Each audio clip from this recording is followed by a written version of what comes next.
Hey y'all, welcome back to my channel. I haven't posted on here in a minute and I apologize. Life lifed towards the ending of Christmas. It lifed. I was very sad for a little bit.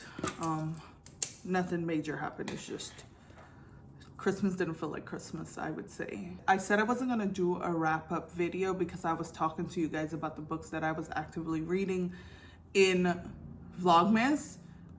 I only got like 4 or 5 videos up for Vlogmas, which is a shame. I did talk about some of the books I read, but like realistically, I read so many books. I think I read 32, something like that, 32 books in the month of December.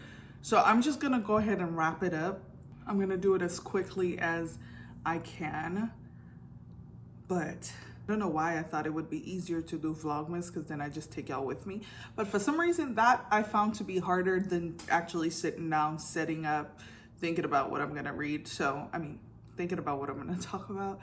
I did not have a good night sleep last night. I feel like you could see it on my face. I look like I've been through it. Look, my smile lines look heavier, my under eye circle look darker. Sorry guys. Yesterday I actually found out one of my friends from high school passed, and that one was really sad. That truly broke my heart because I told you guys when I had the tree nut allergy, she was the only friend I knew who reached out to make sure I was okay, and I thought, well, that I knew in the past. And so that was kind of sad. And I didn't sleep good last night because of it. But we're here. We are going to get back to recording on a schedule, which will be Wednesday and Saturday. If I feel like adding another day in there, I will, but we're probably gonna stick to Wednesdays and Saturdays. Yeah. So let me just go ahead and rapid fire through them. I'm gonna start with the Christmas books because I feel like that makes the most sense in my head. So I read Christmas Ever After by Michelle Stimson, and that one is a small town romance. They're filming a movie in a small town where the girl is the mayor and the guy is the lead actor in the movie, and they kind of fell in love. It was okay. I didn't like their connection. I didn't feel like I saw much of it. I read Her Last Christmas by Claire McGowan. That was a Christmas thriller. It follows a girl who goes on a retreat with her new boyfriend and his friends. Turns out he used to go to that same retreat with his ex, and you know, she starts discovering secrets. It also was okay. I felt like it was a lot going on for such a short read. Also read Christmas at Starbucks by Brittany Green, and that one's just about how a couple met and their love story began at Starbucks. It was cute. I actually liked that one. Very short, I think like 37 pages. Yeah, Goodreads told me it was the shortest book I read this year. 37 pages. I read A Christmas Promise by Burgundy Johnson. Yeah, Burgundy C. Johnson. That one was about a man trying to help a woman get back into the Christmas spirit. She didn't like Christmas because of something happening during Christmas. So he like concocted these dates to help her get her Christmas joy back. I thought it was cute. I liked the idea. I wish he had took her to do more things. To me, like 3 dates isn't gonna get somebody back in the Christmas spirit if they absolutely hate Christmas. Like, I feel like you need to do more pushing, you know what I mean? Because she's surrounded by Christmas every Christmas, so that's not the issue. So to me, it needed a little bit more. I read Rest in Scrooge Face by Megan Quinn. It's about this girl who comes back to the small town she grew up in, and she sees her ex. He writes a letter as Rest in Scrooge Face. While he wrote it, she found it. She wrote back to him, and they were writing letters to each other, but they didn't know that each other was each other. So it's a second chance romance, very short read. It was not bad. I read A Novel Christmas by Charity Shanae. I feel like I talked to you guys about this. I think so. He's her Airbnb host. She goes to a small town to find inspiration. It just honestly felt to me like too much too soon. It was very insta-lovey. I don't like those. So I read Royal Holiday by Jasmine Guillory, and this one actually wasn't that bad. This one was like much older, and I figured it out because I listened to her books on audio, and I think it's the narrator. I think it's the same narrator for all her women, and the narrator's voice sound young. And so I think that's why I have a hard time with like putting together that her characters are older. But in this, like the characters are in their 40s, like late 40s, I think. A woman who goes to London with her daughter. Her daughter is a fashion designer for the Duchess. She asked her mom to go with her, and her mom ends up meeting the bodyguard of the Queen, and they fall in love. It was cute, not bad. Lastly, I think this is the last Christmas one I read. This one is The Christmas Company by Ellis Morey. This one is very much Hallmark coded. This one follows a man who comes to the town. It's a Christmas town, but he shuts down Christmas because he said it's not making money. The whole town is depleting his company, essentially, because they do a lot of things for free. A lot of things are given. And so he was like, that doesn't make sense business-wise. And so main character takes it upon herself because she's the assistant director of the whole production. She tries to get him to like Christmas because he doesn't like Christmas. And she figured if he likes Christmas, then he will bring back the whole production. Very much Hallmark coded. It wasn't bad. Not a bad read. It was just okay. Also read, this one's not a Christmas one, but it's a wintry one. It is Rock, Paper, Scissors by Alice Feeney, and I did not like that one at all. I don't like when there's one thing in a thriller book that is making the twist possible. So it follows a husband and a wife who goes to a cabin away in snow to rekindle their relationship and find love again within each other. So her POV, she says, only one of us is gonna come out of here. And his POV, he's like, when I do what I have to do. It might be flipped, but both of their POVs, it showed that they had plans for each other that wasn't good. And it ended up being nothing like that.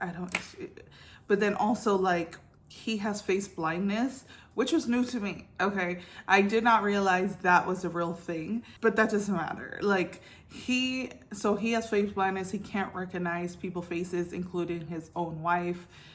And obviously that becomes the twist. And I just feel like the whole twist was relying on the fact that he has face blindness. If he didn't, it wouldn't make sense otherwise. And that I don't like. The writing style just wasn't, I don't know, I just didn't really care for it. I hate that because I was so excited for it, but I just didn't like it. And then, let me see if I read anything else that is like winter coded. No, I didn't. So I'll just rapid fire through the other ones. So I read Let Me Love You by Alexandria House. That one I loved. It's about a rapper who meets a jewelry designer's assistant when she is delivering a piece to him, and he is immediately smitten by her, and he is down bad for her. One thing I liked about that book, and I appreciated the author for so much, was they had to deal with so much drama with their exes, and they did not let that stop them. I was like, thank God, because we are too grown to be letting other grown people get in the middle of our grown problems. Anywho, then I read Capadonna 1, 2, 2.5, 3, 3.5, and I loved it all. I can't tell you what happened in each one. I mean, I know what happened, but I can't tell you because then I would be spoiling them. Just know, Capadonna is Capone's brother in Capone. This is season 2 of Jacques J's Delgado series, and I absolutely love it. I gave every book in there 5 stars. I think I said that.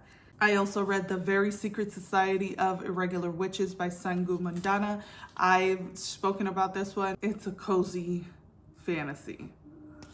And I read Recursion by Blake Crouch. It's about people having false memories of a life they've never lived. I liked it. I loved it. I didn't love it as much as I love Dark Matter, but I loved it nonetheless.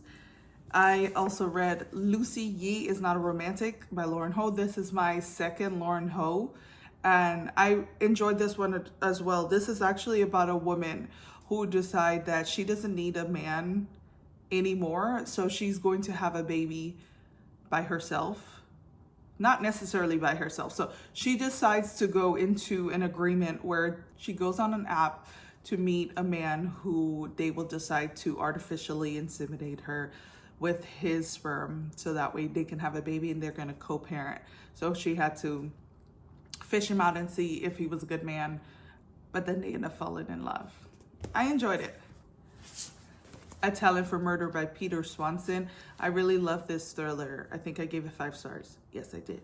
This one follows a woman who thinks her husband is a serial killer. So she gets her friend from college who's helped her before to figure out if he really is a serial killer and how they go about stopping him. I enjoyed it. No Second Chances by Rio Yours. This one at first I was like, whoa, what's happening? Because this one follows a girl who's a courier for a drug lord or mule. I don't know the terms, okay? And she then meets an actor who is accused of killing his wife. He's her neighbor. And they become friends, and so much happens in this book, but it's very action-packed. I really enjoyed it, and I've never heard anyone talk about this, and I liked it. Love Delayed by Anna Black. This one is a second chance romance about a man and a woman who was dating in their, I believe, high school through 20s, and they ended because she wanted to go to New York to pursue her culinary dream, and he did not. And so they end up meeting at the airport where both of their flights are delayed. I think they were in Colorado and they were going to Chicago, which is where they grew up, and they end up meeting again and falling in love again. It was not bad. I thought it was cute. There was just, the main character said so many times that she is a believer of Christ and her sister is an atheist that it annoyed the shit out of me. And she was like, oh, I respect her belief or lack thereof. But I'm like, you don't actually respect it when you feel the need to bring it up so much. To me, it overpowered. I don't know. I also read You've Reached Sam by Dustin Tao. This is a YA. It is classified as a romance, but I would not. There's no happy ending for the two of them. It immediately opens with the boyfriend being dead, and she is able to reach him through his phone. So she is talking to his ghost, essentially. It's about grief, self-discovery, letting go. It was good. I liked it. I would classify this more as a romantic tragedy. It is a love story, but not really romance. I Feed Her to the Beast and the Beast is Me by Jameson Shea. This is a horror about a ballerina, a black ballerina, trying to fit in and stand out in the world of other ballerinas. And she makes a deal with, I'm gonna classify it as the devil. And it takes over her soul and it dances and whatever. It was a miss for me. I did not enjoy this at all. It was very boring. I did not like it. I also read Beautiful Broken Love by Shanora Williams. I spoke about this already, but I really enjoyed it. I did think the spice was a little bit too much, but overall thought this was well, talks about grief. It was good. Time's Undoing by Cheryl A. Head. This is a historical fiction about a girl trying to figure out what happened to her grandfather in like 1929, something like that. It was good also. It was slow in some parts, but it was good. The Niger Wife by Vanessa Walters. This one I was very excited for and was very disappointed. This one was honestly so boring. It read more like a contemporary fiction. It is a thriller about a woman who goes missing and they're trying to figure out what happened to her. So you see her POV in the past and then the POV of her aunt now who's trying to figure out where she went or if somebody did something to her. It was just very, very boring. I also read Between Two Strangers, which I told y'all about. And this is about a girl who gets the inheritance of a man she does not remember and she's trying to figure out why. I loved it. Lethal Beauty by Liz Weil. I also spoke of this. This one does touch on sex trafficking. It's about an attorney who's trying to put away a guy for killing a woman. It was good. If We Ever Meet Again by Anna Huang. Another one that I would not classify as a romance, as there is no happy ending for the two. But there is a second book, which is their continuation of their love story. So I guess they are a second chance romance. But in this book, they broke up and they do not get back together. But the book itself was just okay. Somebody's Husband by Robbie Renee. This one touches on grief. This one is about a man who is dealing with grief, as well as he's a professor and they're doing a study, and he meets one of his colleagues who he is technically her boss, and she is also dealing with grief in her own way, and they, you know, start having feelings for each other. I thought it was cute. Loved it. Missing Dead Girls by Sarah Walters. There were no missing dead girls. Well, there were dead girls. There were no missing girls. No one was missing. I don't know why this was there, but it is a YA thriller and it was just okay. Life and Other Love Songs by Anissa Gray. This one was another one that was boring. It was boring. It's about this dad who went missing. He was supposed to come home. He didn't come home. We're trying to figure out what happened to him. So we're going from the now and then the past. It didn't seem to me like he liked his wife or his life, even in the past. So when we found out what happened, I was like, yeah. But the story was very slow, kind of boring. And I read Love Marriage by Monica Ali. This one is about a girl who believes the entire time that her parents was in a love marriage as opposed to an arranged marriage. And the amount of time she said love marriage in here annoyed me. I was bored a little bit in the beginning, so I soft DNF'd it and I did pick it back up. But it was okay, not bad. It talked about family dynamic. But yeah, those are all the books that I read in the month of December. I did overall have a good reading month, but I missed y'all. I missed talking to y'all. So hopefully this video gets up today on Saturday and we'll be back to our regular scheduled program. But as always, thank you guys so much for watching. Hope you enjoyed the video. Happy reading. Bye.